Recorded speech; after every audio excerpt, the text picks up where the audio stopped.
pause. Okay, the state of things. So, like I said, Gloob asked me the other day, "Oh, George, what do you think about the issues?" It's the troll question he always swings at me, right? What do we have? The ruling class, via the Republican Party, as they always do, are doing everything in their power to further cement their hold over our society. And what do I mean by that? And there's a couple ways they do it, right? It's predominantly economically and socially, and they use the institutions available to create rigid structures such that economically and socially they are at the top. So what does it look like socially? Damn, this camera keeps zooming in way more than I wanted to. Socially, it's your same old shtick. And that's the thing that really gets me, is that it's always the same old shtick. It's been the same old shtick since the dawn of humanity. If you look at any way that any like ruling regime has used their power throughout human history, when we had kings and everyone else, it was like, okay, I am chosen by God. I have the right to rule, which we see that similar sentiment, right? It's this sentiment that I am innately more deserving of ruling. I am innately more deserving of having control over you. I deserve to call the shots and tell you what to do and how to be, and so on and so forth. Okay. What does that look like in modern day society? How does this sentiment of I innately deserve to rule and call the shots and have the power, what is that sentiment that's been around since the dawn of human civilization? What does that look like in current day? Well, it looks like people, two things. It's through the idea and institution of racism, right? This idea that certain people, and again, it all comes back to wielding power. It's just another way of doing it. It doesn't matter. I know we get caught up in all the isms and things like that. We need to worry less about how the isms connect to our identity and how these forces create a situation where few people have power over a greater number of people. That's what's really at the core of all of it. And when we look at racism specifically, well, if you have a situation, let's go back to the beginning, because I feel like people get so caught up in all the details, which I get it. They're gruesome, they're harmful, it's a lot to talk about, a lot to deal with, a lot to consume. So we get caught up in the details, I get it. But like, let's not miss the point, right? Why does racism exist? Well, it started as a tool. It still exists as a tool. America needing a labor force, it's the same thing. Like, nothing has changed, guys. That's why it frustrates me. I don't know why it's so hard to understand. Nothing has changed. I guess it's because we don't really learn history in American society, but god damn it. Okay, America, new country, colonies, not a lot of people, need a great deal of labor, need a huge labor force. They're going to do so for cheap. Okay, we can outsource. We can get people from other parts of the world, force them to do work. Okay, we call them slaves. Great. All right, well, now we run into a predicament here where we've established this whole, to justify our separation from this other power that, again, holds the sentiment of I am innately deserving to rule in King George. I think it was King George, whoever was the king during the founding of America and the Revolutionary War. They were escaping that system, right? And that system was so entrenched, so powerful, and it's been around for so long that you couldn't just say, hey, we want to call our own shots. No, you have to create something, some spectacle, some sentiment that's so strong as to be able to combat this thing that's been around for generations. And so what does that look like? Well, it's democracy. It's this idea that everyone. And it's a radical, bold thing. It has to be to combat the monarchy, right? It's this radical, bold thing that says everyone is equal, and it has to be that everyone is equal because you need to get everyone behind it. If the old way was that these people are better, these people are deserving to rule, these people innately have more value, right? To combat that sentiment, you need something as extreme. And the opposite of that is everyone is equal. Everyone is the same. No one is more deserving of ruling than someone else, such that we all get a say in what the laws are, what the society looks like. We call it democracy. Great. It's revolutionary. We can all get behind it. Oh my God. Me, the poor smith's son, the poor farmer's son, I have as much of a right and as much of an innate value as the rich man's son.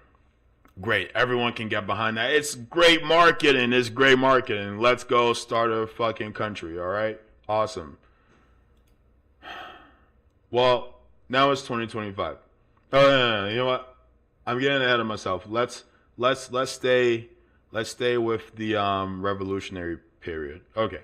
Well, we got folks behind this idea that everyone deserves to be equal, and you are as deserving of ruling as anyone else, and there are no kings, and yada yada. Okay, representatives, people determine their rulers. Awesome. Well, you have a problem. There's this giant elephant in the room, huge, massive elephant in the room. A lot of the people are obviously not free. I mean, we cannot ignore this as best we try. We just cannot ignore this elephant in the room where a great deal of the population is not free. All right, so now we have to create some exceptions here, or this whole thing is going to fall apart. All right. Okay. Well, you're free, and this is with the whites, the servants that were not made servants by birth, right? Okay, you're free. You have to serve this person for a number of years as to gain access to their land, and because that's what it was, right? That's what it was. And this is why, again, it's always about those with wealth and power and those with not, or without wealth and power. What were serfs? What was a peasant? A peasant was just someone who didn't own anything. There was just someone who didn't own anything. And so I give you my labor, and in exchange for my labor, you let me live in this barn, live in this house. You let me not die in the cold. And the whole thing is a farce, right? This idea that I am more, or I, like, ownership is what it comes back to. I own this house, and there's an institution that will commit violence upon you if you try to take this from me. And so your only way to gain access to this thing I have is to either build your own, but if you don't have the resources and the know-how, how are you going to do that? Or we create this situation where I tell you what to do and dictate your entire life, and in exchange you can stay in the barn with me that my family built because they have money or resources somehow, right? That I came into somehow. And some people were the ones who built their own things, and it was loans from government, whatever, it doesn't matter.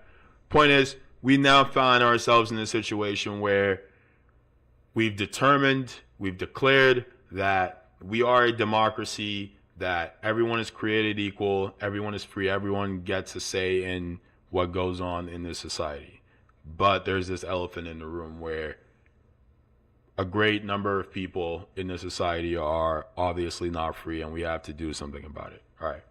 We create our serf situation. Well, if this is the case, we're going to run out of labor fairly soon. And if I'm a businessman, it's within my interest to get labor as cheap as possible. Well, we just got these people from across the world over there, and their servants. Like, that's a good situation. They know nothing about this place. That's a great situation. And we can secure this quote unquote asset if we make it so that their children are also servants. Okay, great, awesome. Bet. Now we have free labor. We can work the fields, produce the things we need to produce to create an economy, to make a country work, yada, yada, yada. Now we run into another issue. Well, some servants are really mad. They're like, this isn't fair. This is not what I was sold. This isn't, everyone is created equal. And so you have the serfs and the slaves rebelling. Well, not only are the serfs and the slaves rebelling, but they're also, you know what I'm saying? They're getting it on. That's also a problem. Well, the people who are not free and equal in this society are doing something about it. And if we don't get ahead of this, this could be a catastrophic issue. So we need to do something, right? Because the serfs and the slaves are getting it on. What do we do about it?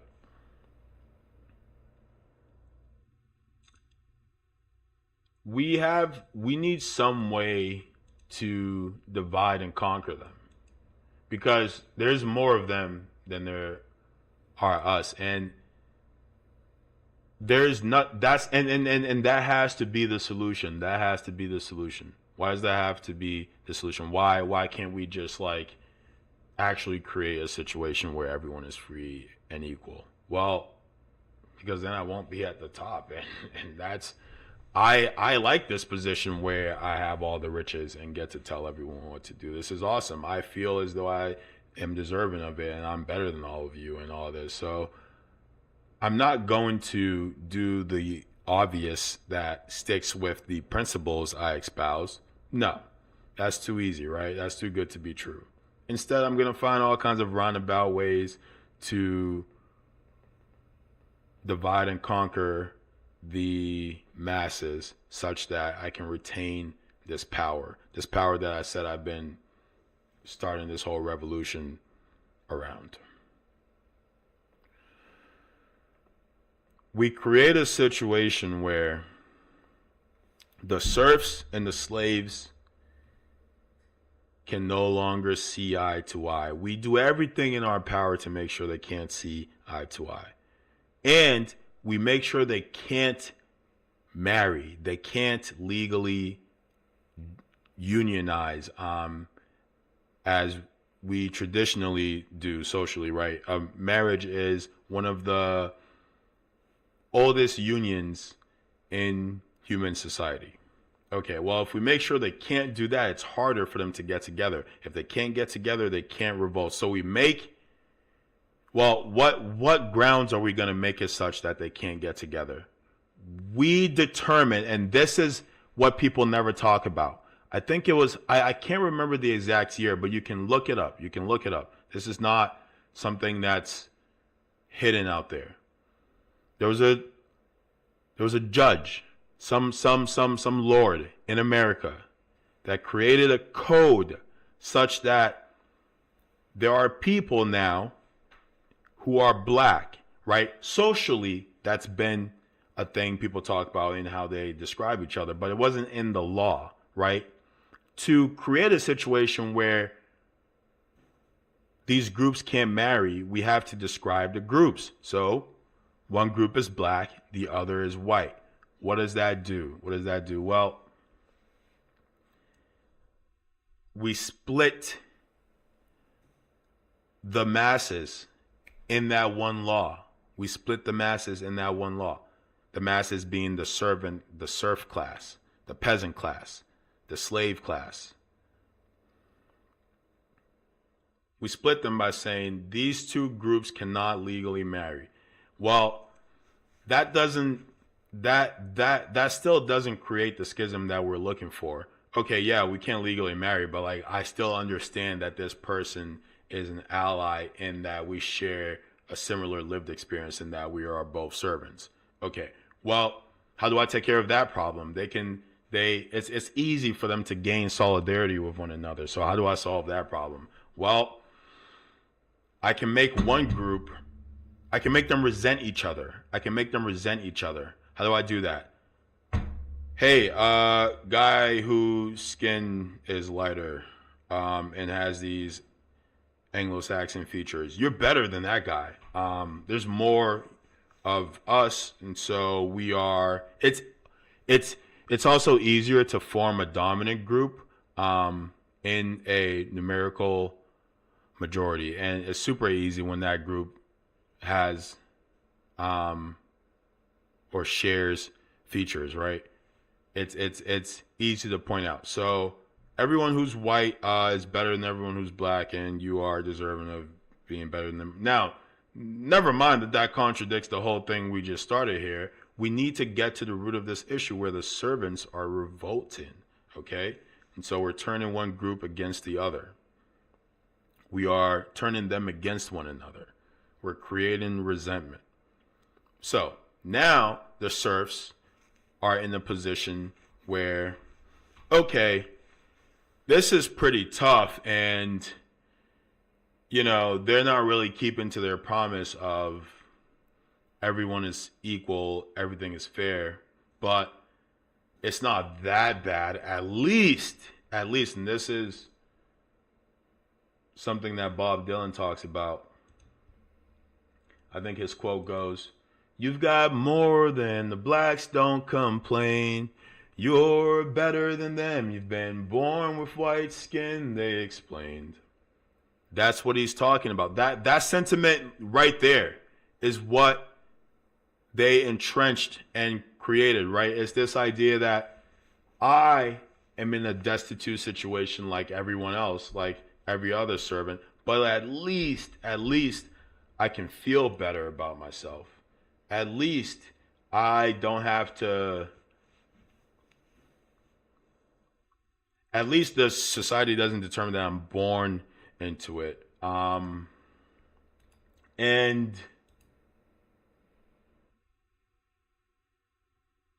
I now have more protection in the system.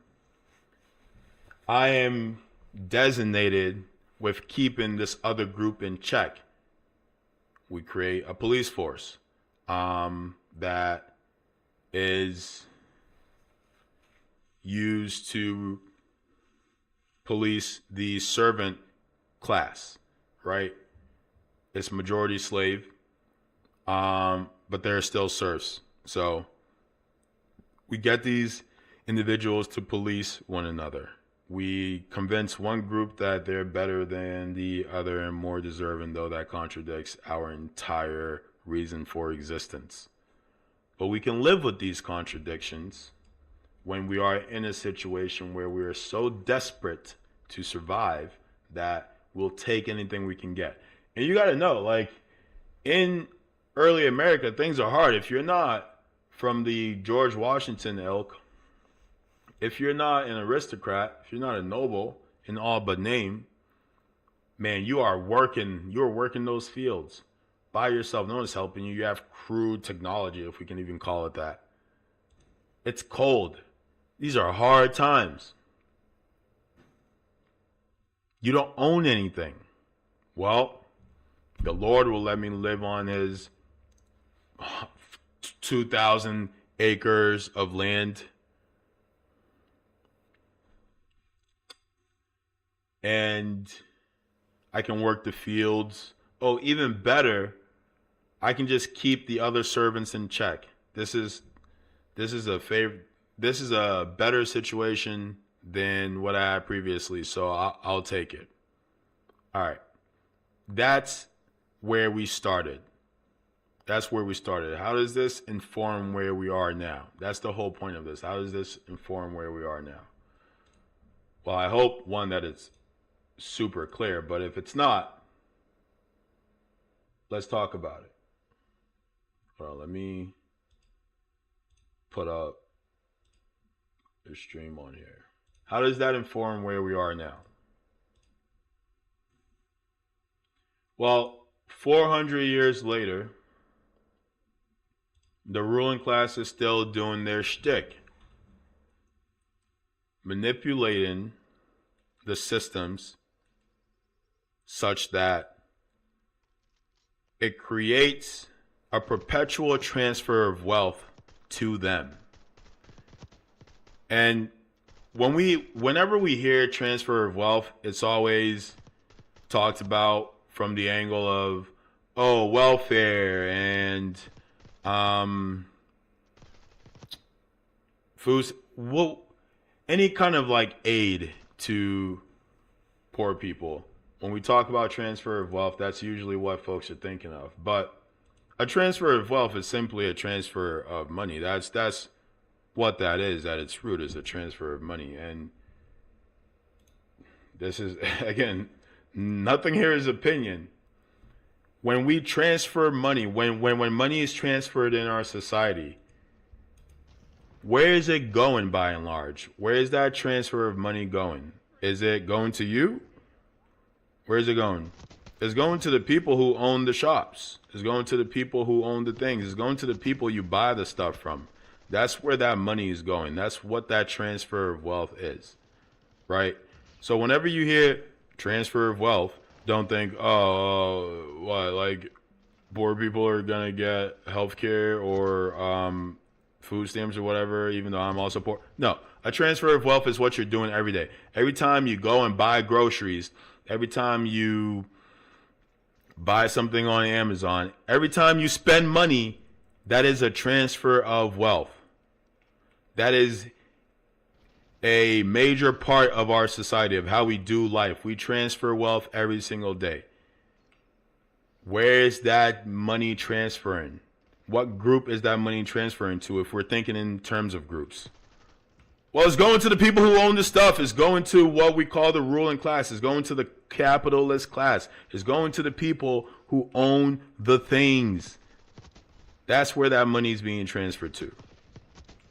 The system, which is to say the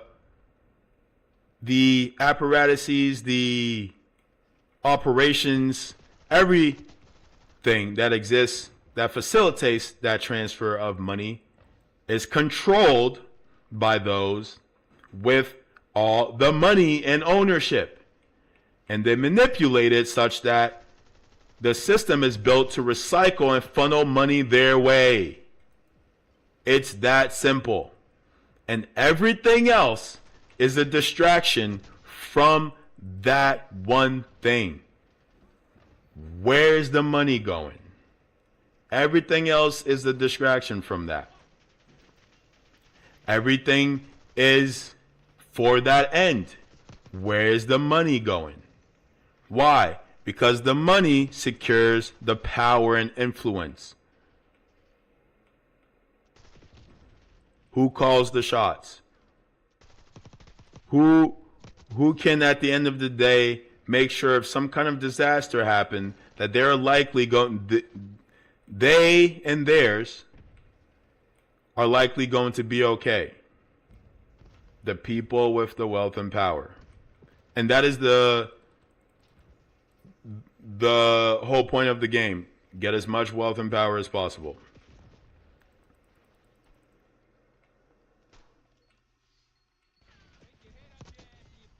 It's all to facilitate that transfer of wealth, such that the money perpetually comes back to the top. You go to work, you get a paycheck. You use that paycheck to buy food. Where does that food come from? The people who own other things that people work at.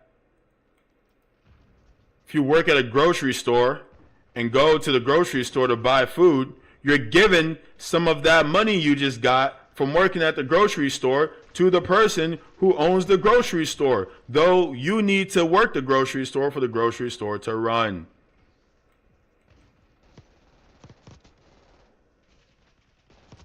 Before the peasants owned their labor, which is to say, if I was a smith, I had my little setup, but the Lord could come and say, hey, probably I had that set up on the Lord's land, because that's what it was to be a Lord. You own land. You own the place that is habitable and fertile.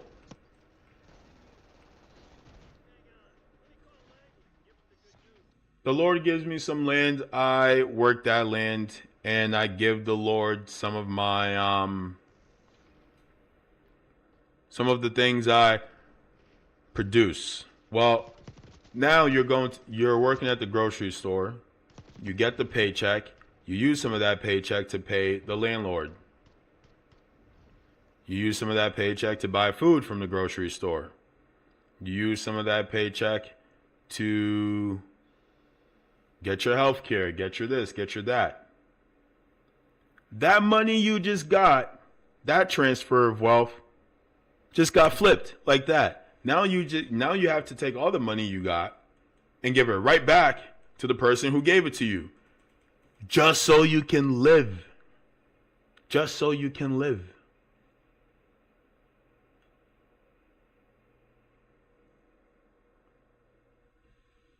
With that system, there is no way in hell that you ever move up. Hence, generations of people who've been in the lower working class, working poor for hundreds of years. Now, that's not to say there's not some mobility here and there. Some people make it out. Of course, there are always going to be outliers.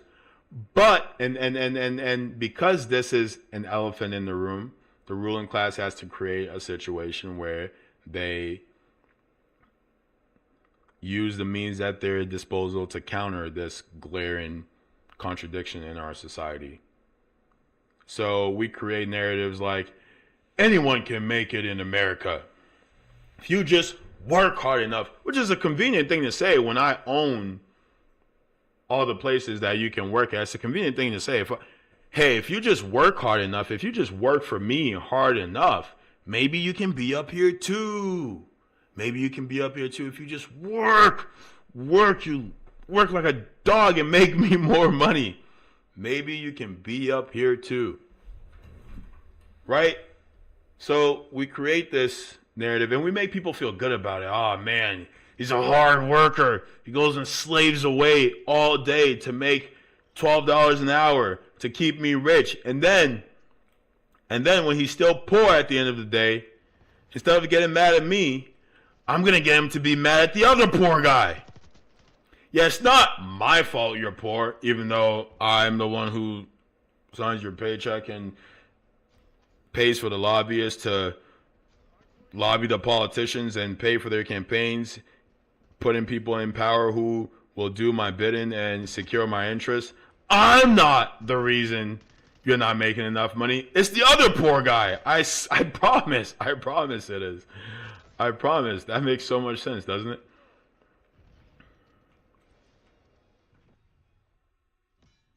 But it's not as if there's this one thing, because one thing wouldn't work. So I will use everything. Take your pick. Take your pick. Take your pick.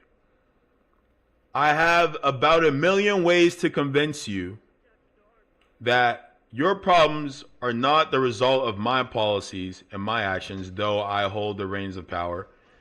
It's everyone else. It's the blacks. It's the gays. It's the trans. It's the Jews. It's the immigrants. It's the Republicans. It's the Democrats. It's the foreigners. It's everyone but me. It's everyone but me, the person with all of the power in the society. It's anyone but me. Take your fucking pick. I've given you an endless array of options to who you can blame, who I can scapegoat. It's everyone but me. So we find ourselves in a situation where the people that the ruling class puts in power to continue this charade,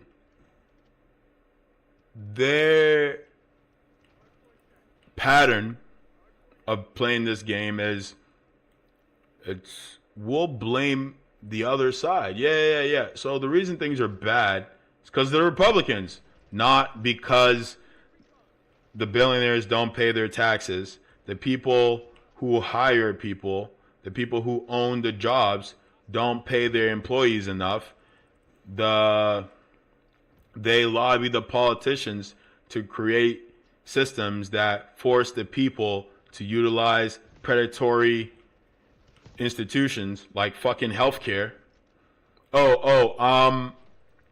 If you want to go to the doctor, you have to work for me.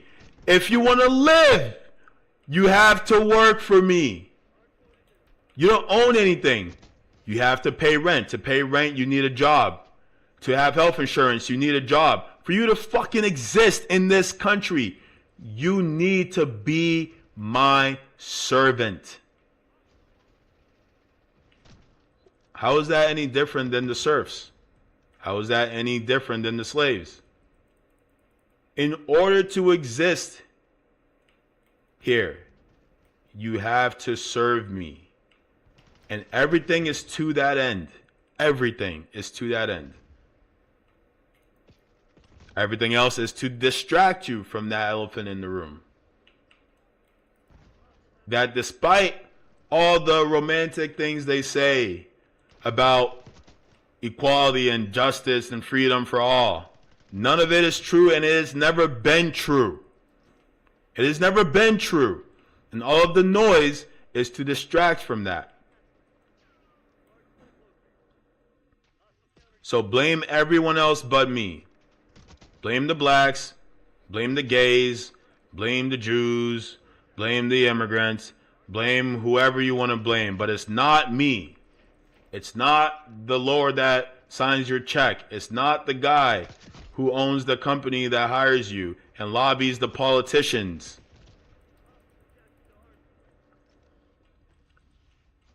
To create laws that make it legal for companies to outsource jobs. Making sure you lose your job.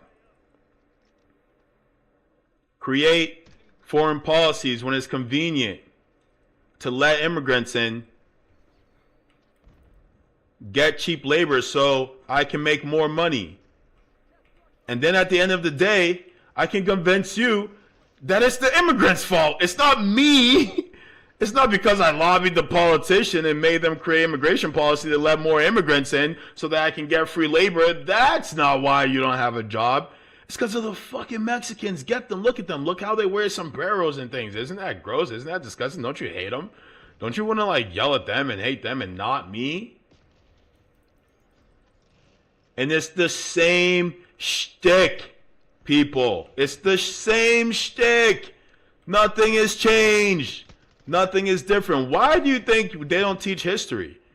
Because if there's anything us human beings can do is recognize patterns. We are really good at recognizing patterns. That's part of why we have this whole thing going here. That's how we can even have language, because we can recognize patterns. So if you know history and you recognize these glaring patterns in our society that, man, the people who control everything always have a reason, that it's not their fault that things are fucked up for the people on the bottom. If you can recognize that glaring pattern, it might be harder to convince you of all my bullshit. So, I don't teach history. I keep you dumb. I keep you distracted. And I keep you blaming everyone else but me. So blame the Mexicans, blame the blacks, blame the whites too. Blame the whites. Blame the whites. Blame the whites. Make sure you blame the whites. It's the fucking whites. That's why you're poor. It's the whites. That's why you're poor. It's the blacks. That's why your kids don't love you. It's the gays. It's the trans. Not because you're never around because you're working all the fucking time. That's not why.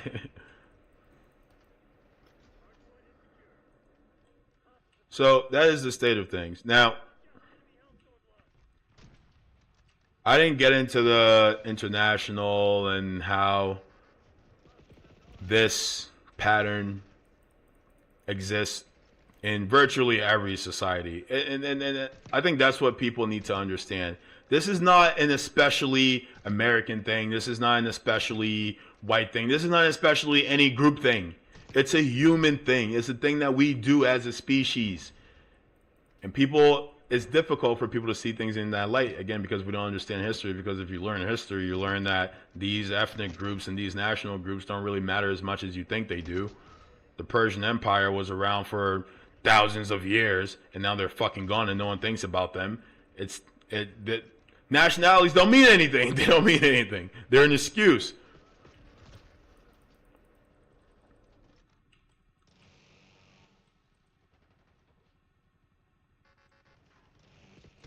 These patterns have been around for thousands of years. It's how every group, every nation, everything has conducted themselves. It's who are the people on top? What do they need to say to convince everyone else that they deserve to be on top? When things get hard, who can they blame? Oh, also, I'm not sure if this or how prominent this perspective is in mainstream media, but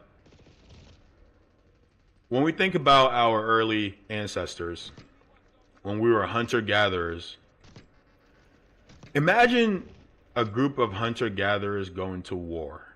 Imagine a society where people live lives in which there are these small nomad settlements that go around their little situation and they hunt boar and deers and this and that to survive. What cause does a group like that have to do a war? That's going to be incredibly costly, because if you lose, well, you're all dead. Your numbers are vital to your survival. So a war is an insane prospect. Unless we are already in a situation where we're all going to die, and those people have a lot of food and resources. Okay? Then war makes a lot more sense.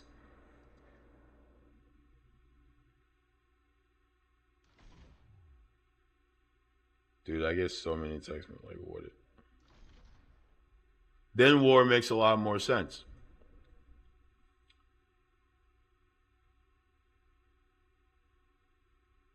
But before this group is going to go kill everyone over there, take their stuff to survive, they might kill some of the people where they are. Well, if I'm in power, they're probably going to be pointing the finger at me, because I've been calling the shots. And if I've been calling the shots and now we all find ourselves poor and starving, I might invite a lot of animosity on myself. So I have to convince you guys why it's necessary that we go get them and take their stuff, and you don't come here and take my stuff. And also convince you that it's okay to do all manners of atrocities to them. Again, same shtick. I demonize them. I say they're not human like we're human. They eat cats and dogs, and they don't bathe, and they're dirty, and they're like beasts, and yada yada yada. Well, it becomes a lot easier to justify you engaging in this horrendous behavior, this morally despicable way, if you can tell yourself, oh, these people aren't human like I'm human.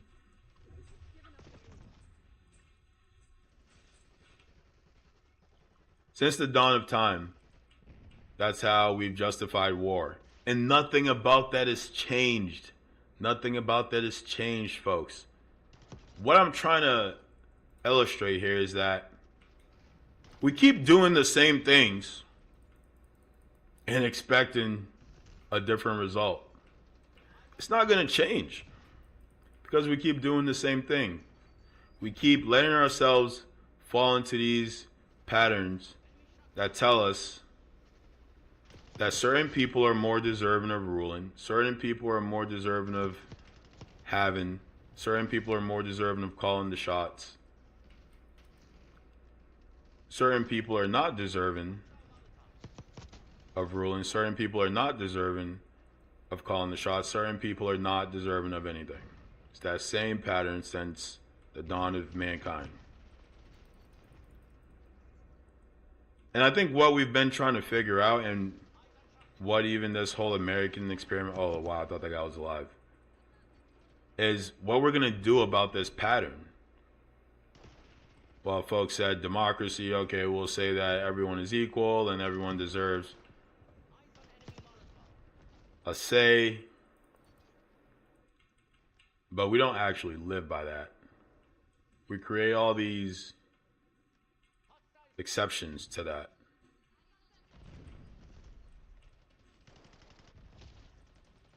Bro, the Molotov is crazy.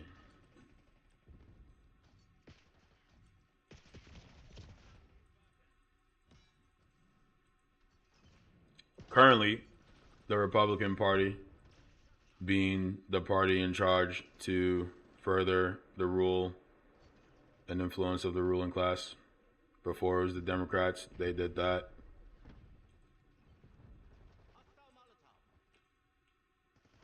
Now it's the Republicans' turn.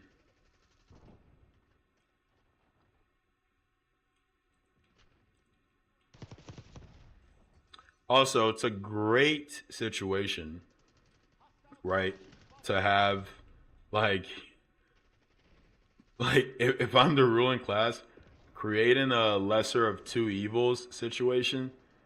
Oh man, that great returns on that. Great returns. Because then I put the masses in a situation where they're damned if they do and damned if they don't.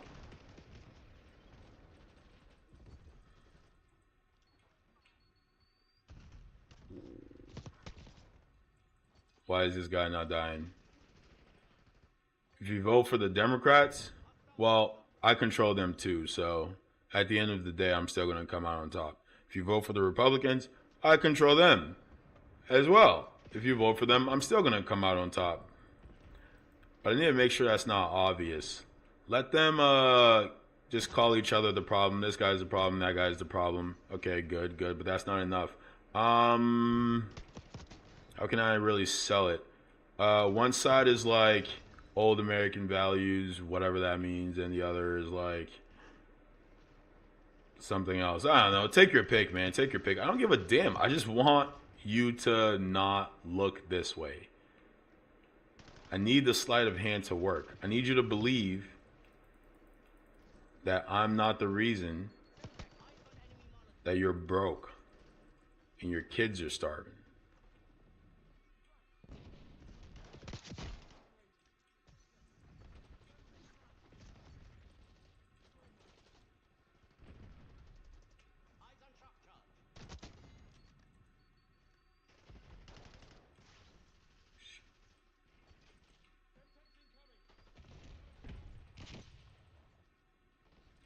Questions in the chat. Oh, another question that Tyler asked me. Actually, I don't even remember if this was a question or somewhere I just went with the conversation. But when we think about what to do about it, this perspective isn't one that's revolutionary. People know this. But when we think about what to do about it, we're floundering. We are floundering left and right, man.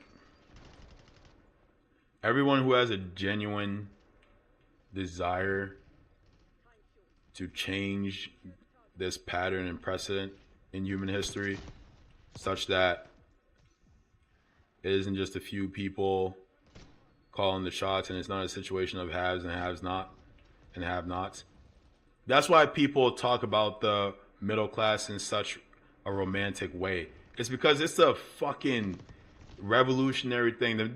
The middle class is probably one of the newest things in this pattern that I just described. The middle class is revolutionary because it never existed before. It was either you have or you don't have. It was the nobles and aristocrats and the servants.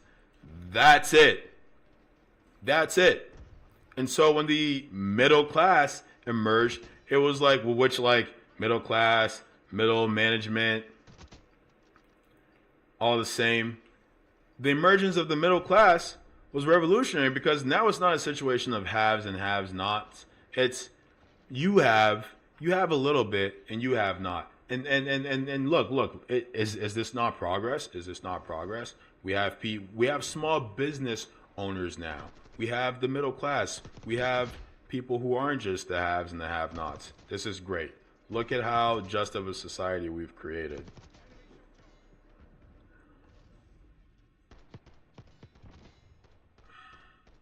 And what's cool about the middle class too is that the middle class can also serve to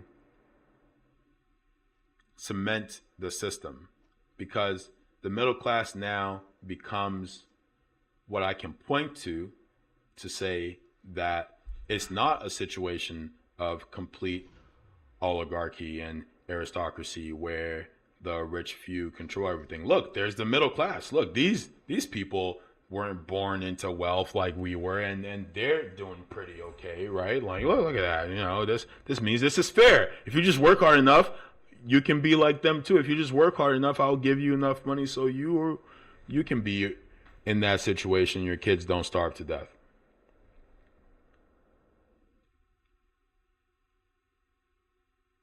And the middle class doing their part, protect the rich. They ridicule the poor. All these people are lazy. They just don't want to work. If they worked like me and kissed the boss's ass, they wouldn't be poor forever. Their kids would be able to eat.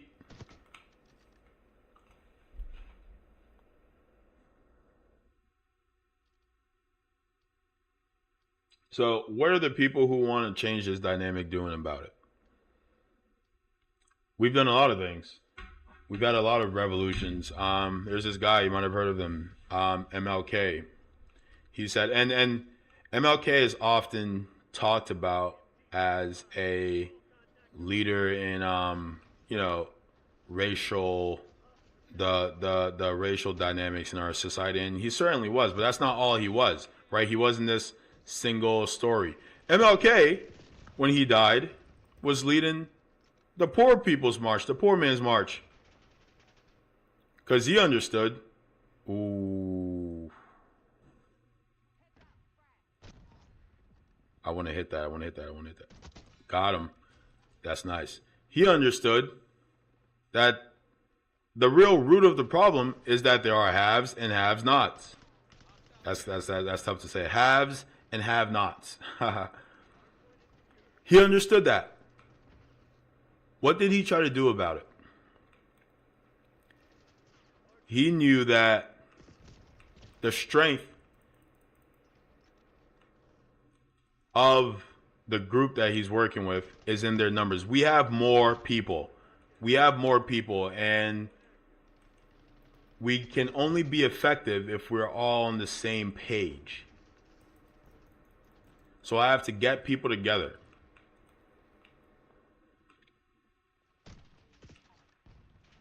So he became a great organizer. He gave all the speeches, rallied people up, did the marches, these big displays. Can't be ignored. Oof.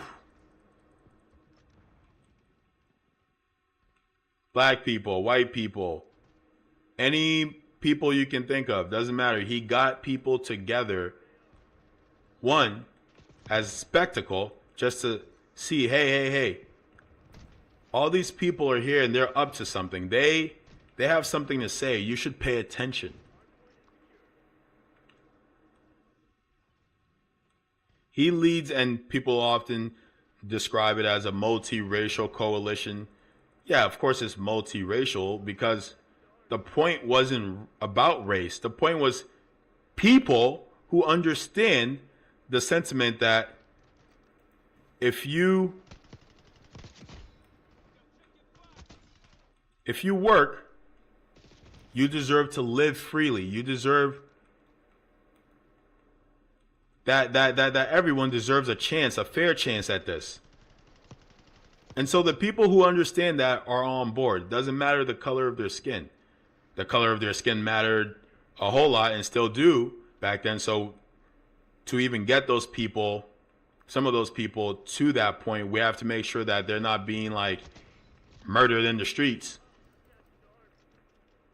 So we have to fight for racial equality.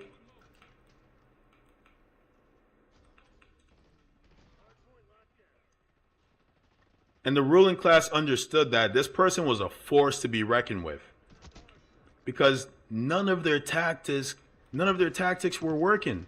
None of their tried and true tactics were working. Well, we'll arrest him, put him in jail. Get the cops. Get them to police themselves. Didn't work. We will use terror. Beat them in the streets, hose them. Didn't work.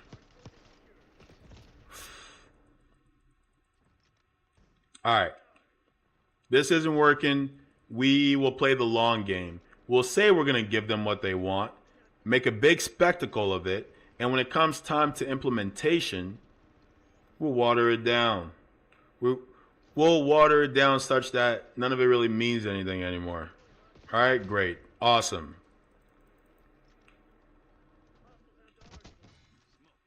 Wait, now he's talking about getting poor people together?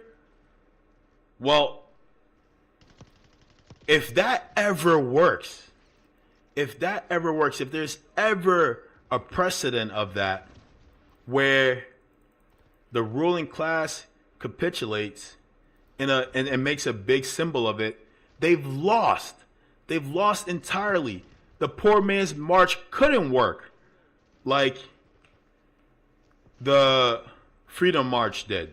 It could not. They could not afford a symbol like that in American history. I mean, think about what MLK means now. There's a whole holiday around him. People point to his march and his I Have a Dream speech about race, right? If we had an example like that for wealth inequality, oh my God, it wouldn't exist. It wouldn't exist, because then everyone is learning about the wealth inequality. It's the elephant is harder to hide. It wouldn't exist. Just like how people rail on about racial inequality, like you hear nowadays, it would be the same thing for wealth inequality. And now wealth inequality impacts far more people than racial inequality. Too many people for me to maintain my position under this system, because those people will just get together and vote for a different situation. And I can't have that. So the poor man's march cannot win. There cannot be a prominent symbol in our history books of poor people getting together and advocating for their interests. Oh my God. I deserve that. So MLK needs to die. And they kill him. Violence is a tool of the ruling class. Literally, systemic violence was invented by the ruling class. Necessarily so. Systemic violence, meaning that people gather on a large scale to commit violent acts, was invented by the ruling class. And they use that tool to this day to great effect. Mass scale systemic violence. The easiest example of it is straight up war. Who declares a war? I don't. I've never declared a war. When was the last time you declared a war? When was the last time the The small corner store shop owner declared a war. It hasn't happened yet. It won't.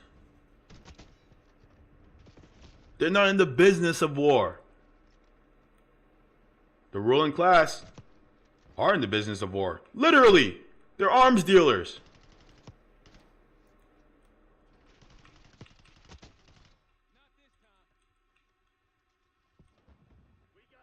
There's this great video of this guy romanticizing his being an arms dealer, trying to spin it like he's doing some good thing for society. He's like, yeah, I used to be a professor, and then I saw Russia dropping bombs, and I was like, let me create a situation where it's easier for Ukraine to drop bombs, and ha ha ha, great. I'm like, okay, so you made more sophisticated weapons, which will inevitably get into the hands of any one of the U.S. client states that we sell weapons to. Great. Awesome.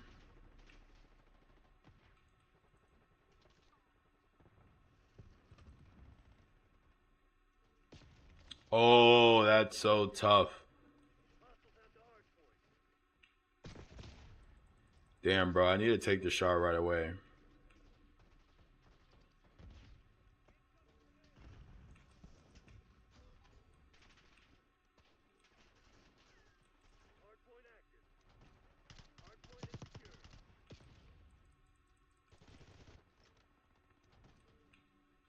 Chat, I'm losing steam because I'm super hungry. I haven't eaten yet. I gotta do that.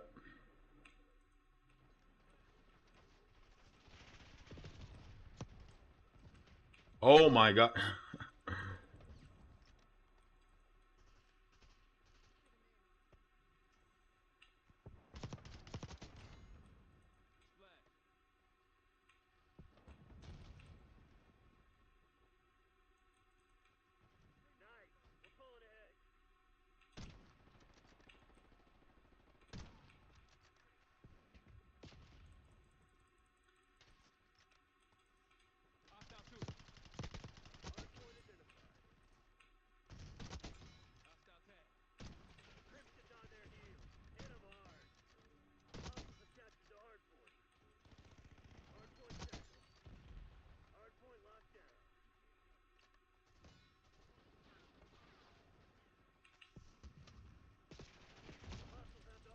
Aim down sight so slow, bro.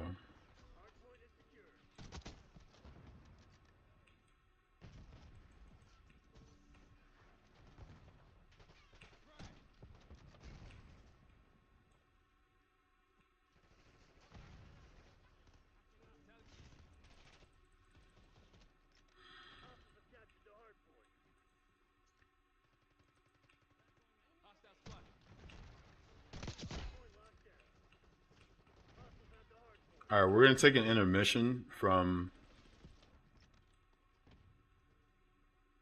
Class Warfare because I am just far too hungry, brother.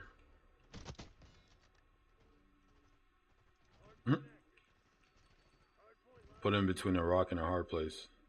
Yeah, we're gonna take an intermission from Class Warfare because I'm too hungry. My brain can only do so much right now. Wow, brother. Wow, wow. How'd I miss?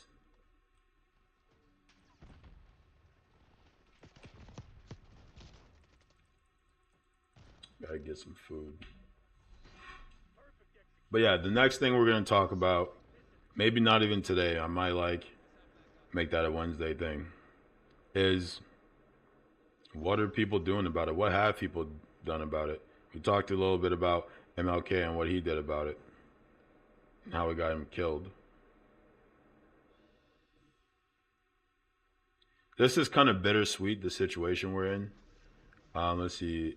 I'm middle class. Keep streaming, bro. Keep it up. Oh, hey, Drew Blaze. Appreciate you, man.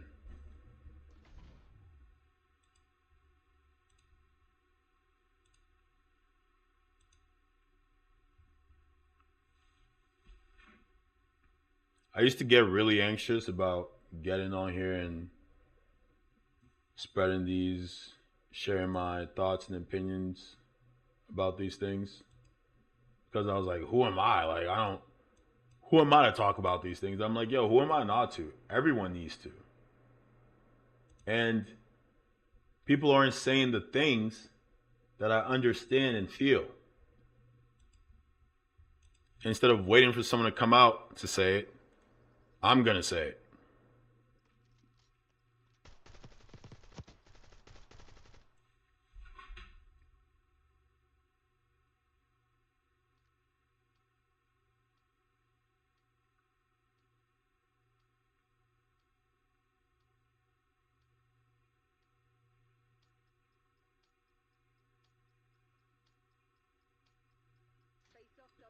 Chat.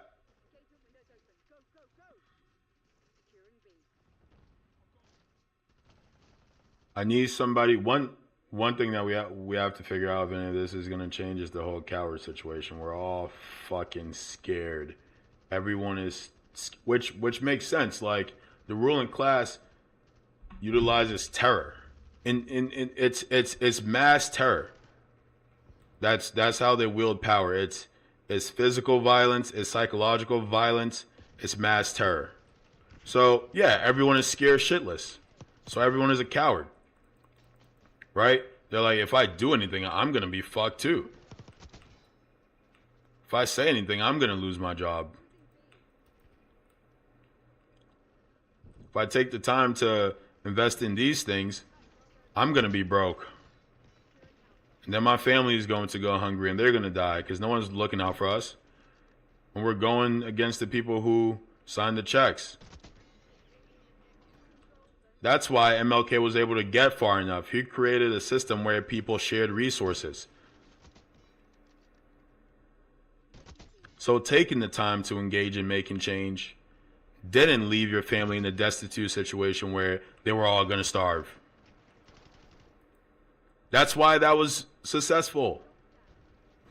Because people share their resources. Okay, well, you can't make it to work because we're not going to get on the bus. All right, I'll bring like lunch and dinner to your house. Miss What's Her Name will make sure your kid has a babysitter. They shared their resources, so they weren't dependent on the ruling class's systems while revolting against said class. And I think that's part, like, none of the people who are talking about doing these things talk about that right now. Like, bro, there's no way in hell any of these movements are going to take off if to engage in them requires time that people don't have because they have to work to fucking survive, and requires that they boycott the systems and things that the ruling class has made us dependent on to survive. So yeah, I can't boycott fucking Walmart because Walmart's the only store. I won't eat if I boycott Walmart. And the people who are saying you ought to boycott Walmart aren't telling me how the hell I'm gonna eat. MLK made sure people could still eat.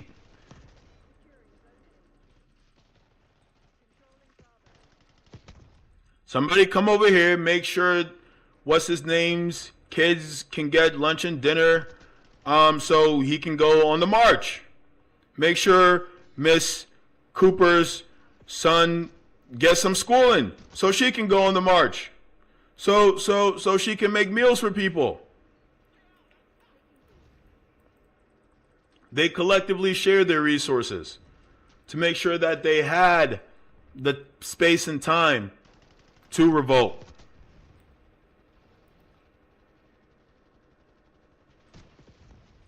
No one talks about that. What would that revolt even look like? MLK's version of it was, all right, we won't use the systems. We won't use the businesses. The people, the ruling class, be it local or national, will lose money.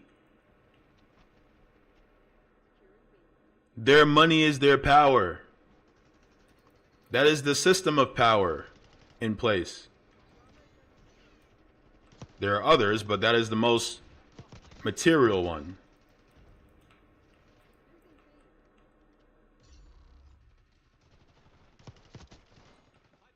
The people will lose their money. We won't use their systems. We won't use their stores. We won't use the buses.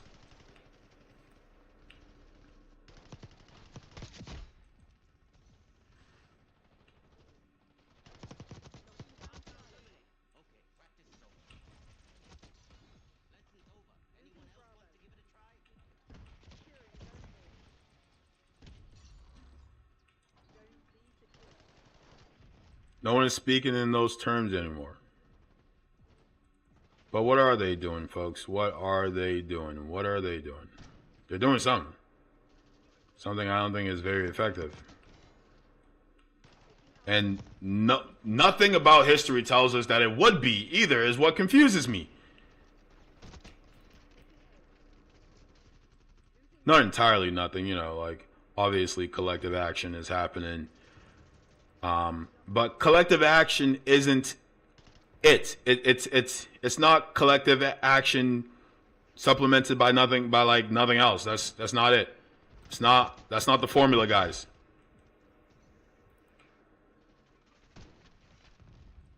It's all these things that allow collective action to be feasible plus collective action.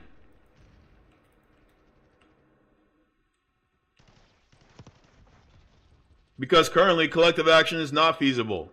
You can't boycott all the supermarkets out there that are engaging in all these horrible practices. You can't boycott all the companies that have a monopoly on the seeds that the farmers are forced to use to make the food that keep us all fat and sick. You can't boycott those things because they're the only ones that exist. How are you going to eat?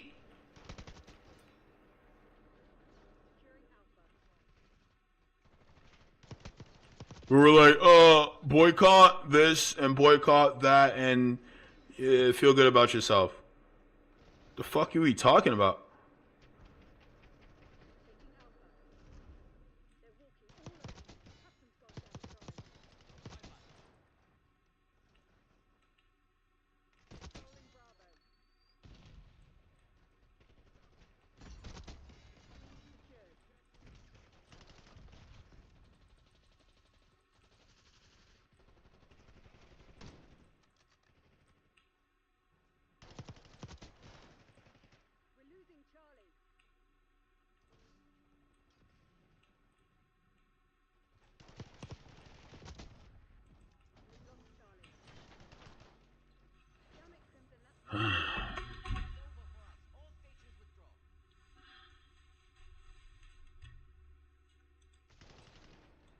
I'm gonna switch to Baldur's Gate. It's been fun playing COD. I just shit it. I went 60 and 25. Oh my god.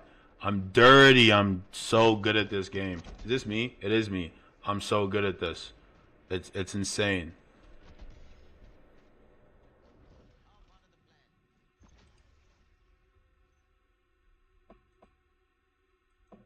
Yeah, our team lost. I did not lose. This guy also shitted. Good shit.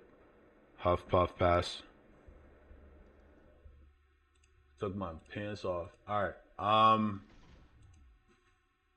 A crazy thing I heard recently. And I don't mean crazy in that it's unusual because again, if you know anything about history, this like should be ringing a fucking bell. There's a pattern here, right? Dream Chaser. Who's Dream Chaser, brother?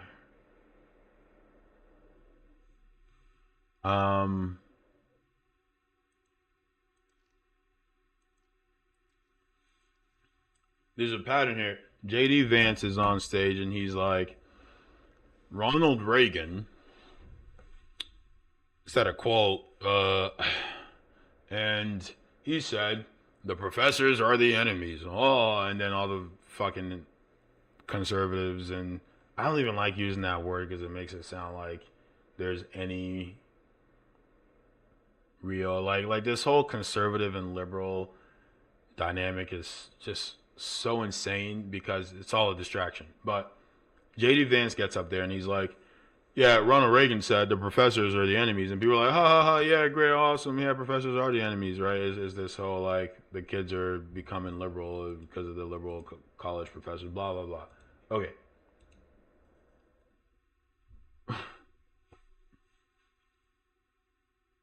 That's so insane to clap, like to be a grown person and clap to that, to hear the professors are the enemies. Like, do we value education? Do we value knowledge in this country, or do we not? What are our values? It's real convenient, though. Again, it's always really convenient. If I'm somebody who wants to rule over you, if I'm somebody who wants to call the shots and tell you what to do, it's really convenient to keep you stupid. It's really convenient to keep you dumb and distracted. It's easier to manipulate you that way. So yeah, the professors are the enemies because they make it harder for me to keep you stupid. And you have a room full of adults clapping to this, cheering for it. Yeah, the professors are the enemies. Yeah. What? What are you talking about? Are you insane?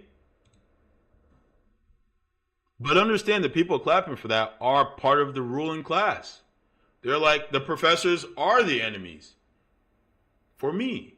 And they don't mean the professors in the schools that their kids go to, because they'll make sure there are schools for their kids, because they need their kids to understand how to keep the game going.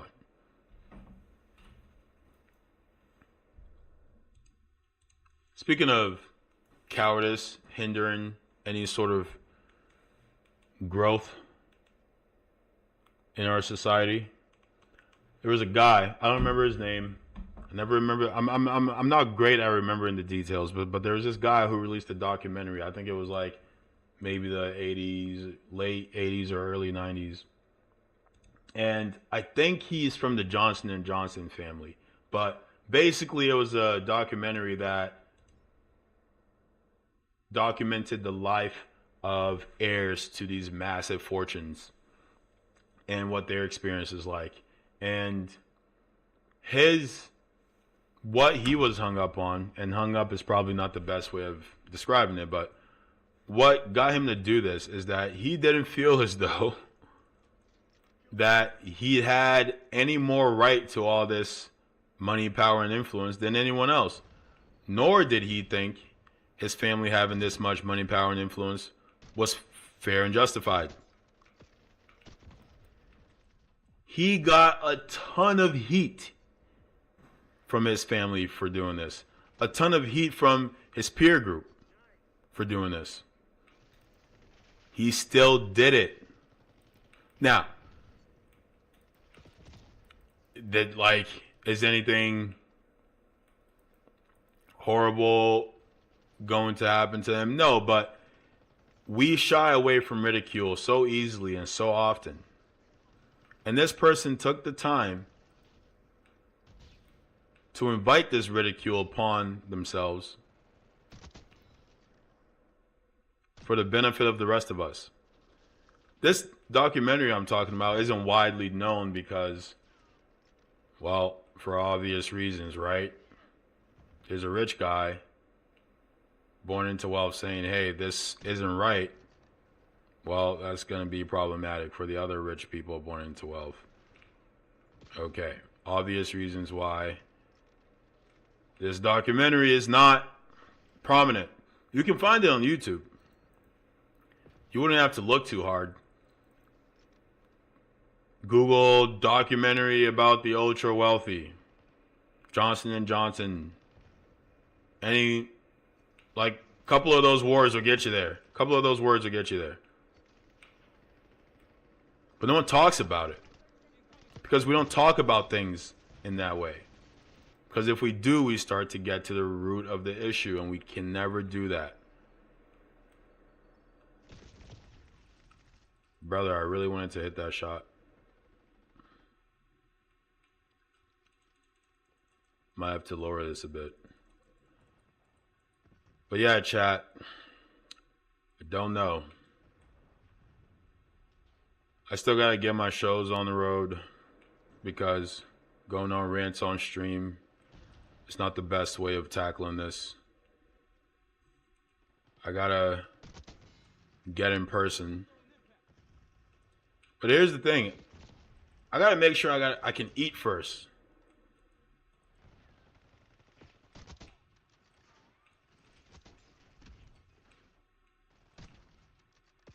That hasn't been a sure thing. I'm getting closer and closer to it. Hence why we're even able to be here doing this.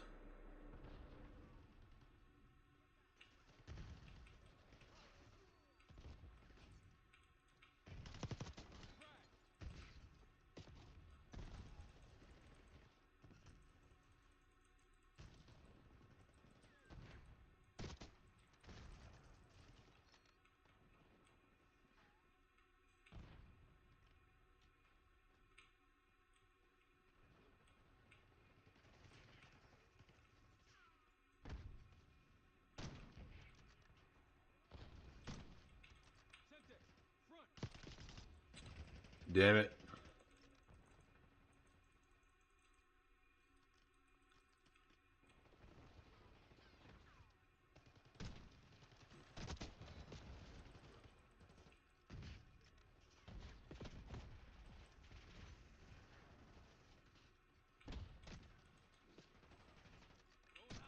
Oh my god, no way I'm missing.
Ah.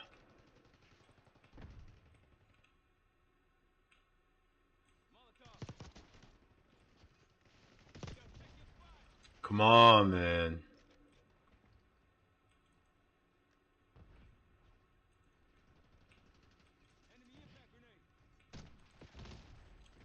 Dude.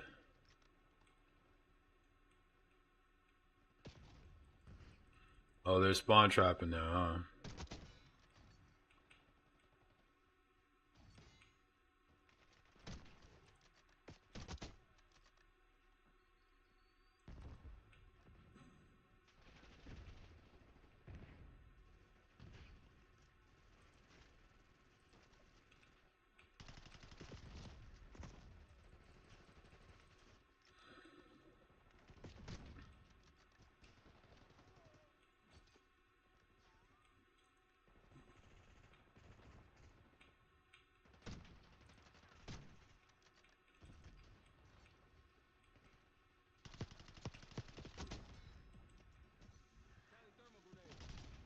Damn it.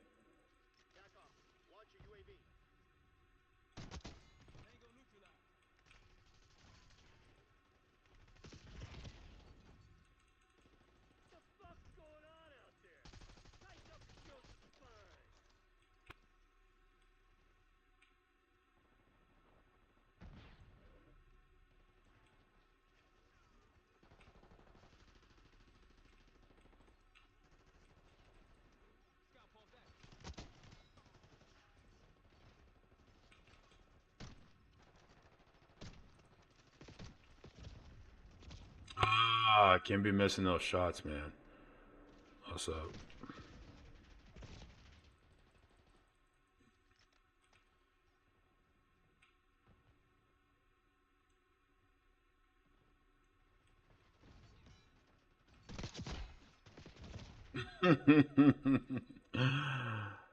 Ah.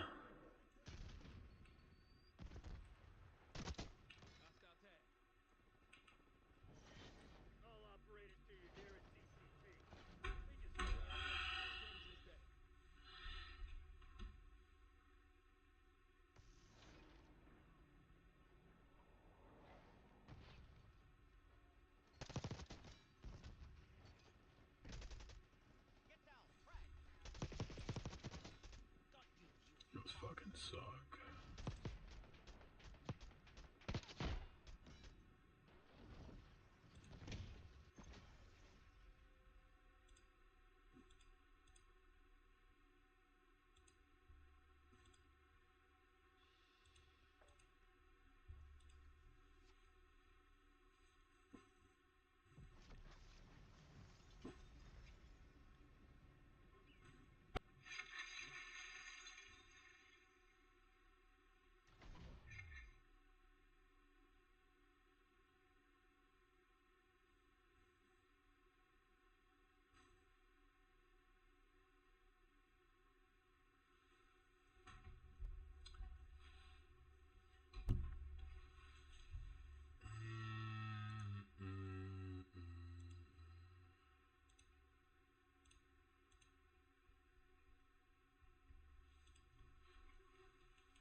Alright. We'll run one more game.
Why can't I see the chat?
Not the bat, not the donk.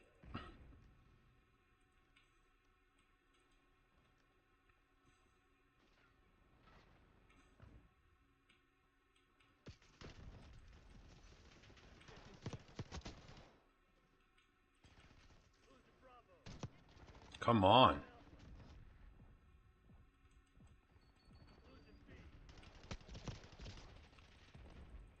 Uh,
testing, testing. Testing, testing.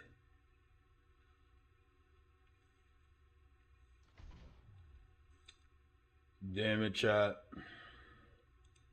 God damn it.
Bro, I still can't see the chat. Like,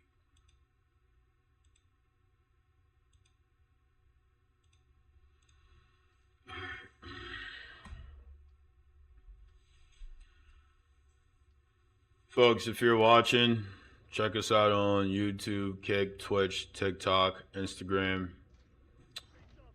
all that.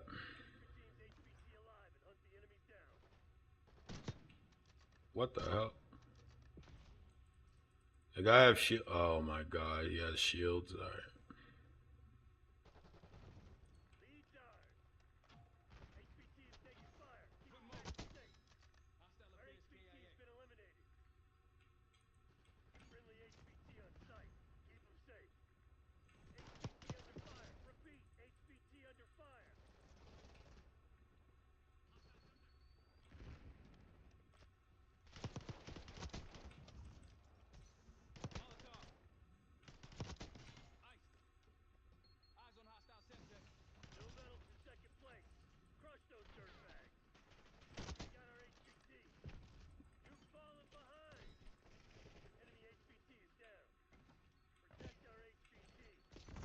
Damn, you can't go in the closet.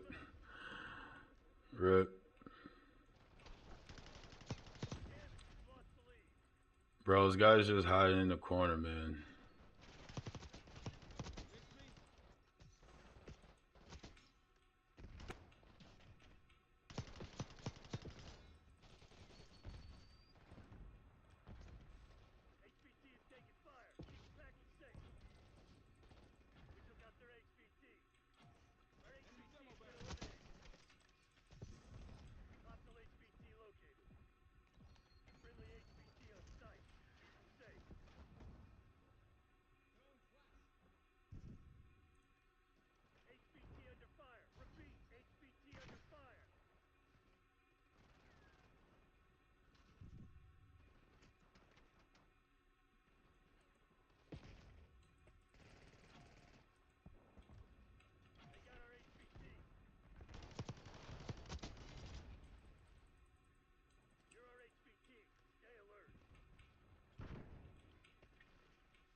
uh.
Damn it.